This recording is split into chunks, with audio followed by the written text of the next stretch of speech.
Hey guys, it's Brad with Arbor Properties. Thanks for checking out another one of our videos. I really hope these videos are helping you educate yourself. We really want you to be educated about all topics related to real estate and selling your houses, or selling your house and selling it fast and selling it to the right person, and whether you should sell it through a realtor or should sell it to an investor such as us, an investment company. That's for you to decide, and you need to do your research and figure out and make the right choice for yourself. So if you do have a house you want to sell, call us. If you just don't even want to watch this video and you want to call us right now, you don't want to mess with this, 770-810-5715, or you can click on the link below, take you to our website, arborviewhomebuyers.com, fill out the form. Missy from my team will give you a call right away. We'll ask you some questions, figure out if you're the right fit. So anyways, back to today's video. So 3 things that you need to look out for in a contract. First of all, you need to look for a long closing, we'll call it a distant closing, or long in the future, right? On average, our contracts, if we don't need to close fast, we typically do a 21-day closing. 21 days, that's just standard. We'll talk to the seller, look, do you really need to close it in 2 weeks? We can if you want to, that's okay, we can do it. But if we really don't need to close that fast, we'll put a 21-day closing. That's pretty standard. In the general normal real estate world, with normal transactions with real estate agents and your normal buying and selling of a house, typically it's 30 days for closing. And that's only because most people are getting a mortgage, and the mortgage company needs 30 days to get all their stuff together and get everything approved and get it clear to close and all that stuff. That's why there's 30 days. We do 3 weeks just so I don't overburden my closing attorney, and you know, because there have been times where I'll call the closing attorney on a Friday, and we're trying to close a deal like the following Wednesday, and we've got to squeeze it in the calendar, and they've got to drop everything doing to run title and do all this. And they're okay with that, but if they don't have to, they don't need to go crazy and run around like a chicken with your head cut off because, oh my God, what are we going to do? So look out for a long closing.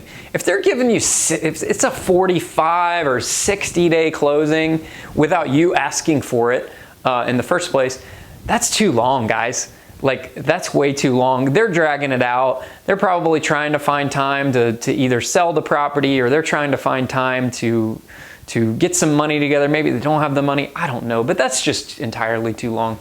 So watch out for that. The second thing to watch out for is a long due diligence period. What is a due diligence period? Well, that's kind of also known as an inspection period in a contract. That just gives someone the right to, within that due diligence period, they can inspect it and determine if they still want to move forward, and if they're good with it, or maybe they decide they want to cancel during their due diligence period. They have the right to cancel for any reason whatsoever. They get their earnest money deposit back. After the due diligence period is over, if they decide to cancel the contract, then you as the seller get to keep the earnest money deposit. Now read the contract. It might say otherwise. I'd also read that too. If it says they can get their earnest money deposit for any reason whatsoever, that's not really a good binding contract, but talk to an attorney about that. I'm not an attorney, but I suggest you seek legal help. Okay, so that's number 2, long due diligence period. If they're doing 14 days, 30 days, well, that's way too long. They're probably not a legitimate investor, or they're probably trying to pull the wool over your eyes. Watch out for that. Just look out for it. Figure out what's reasonable. We do anywhere from 7 to 10 days in our contract is our standard due diligence period.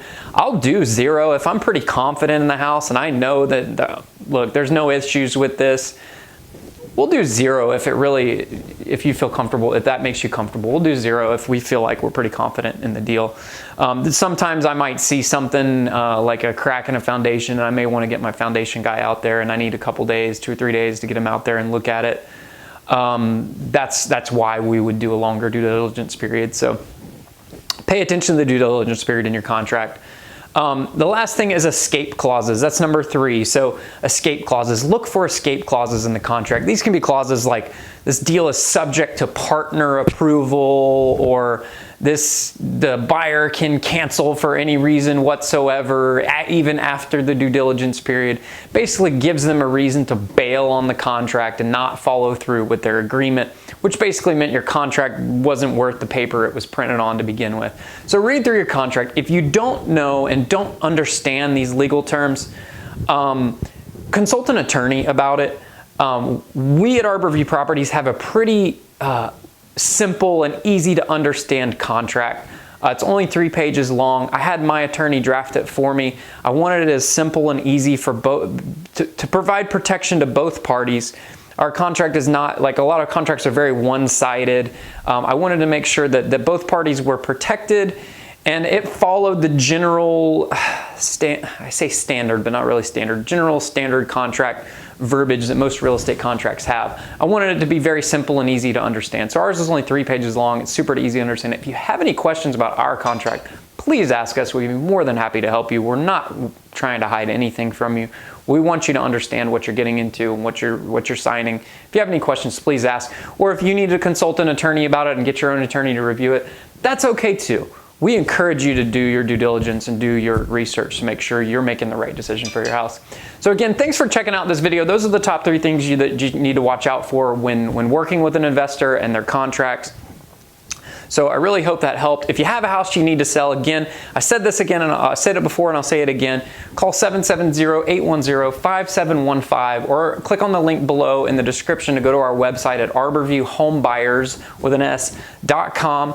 Fill out our web form, and then I'll send it right into our system, and someone from our team will call you right away, and we'll ask you some questions and figure out if we're the right fit. So thanks again for checking out this video. I hope you guys have a great day, and we'll talk to you later.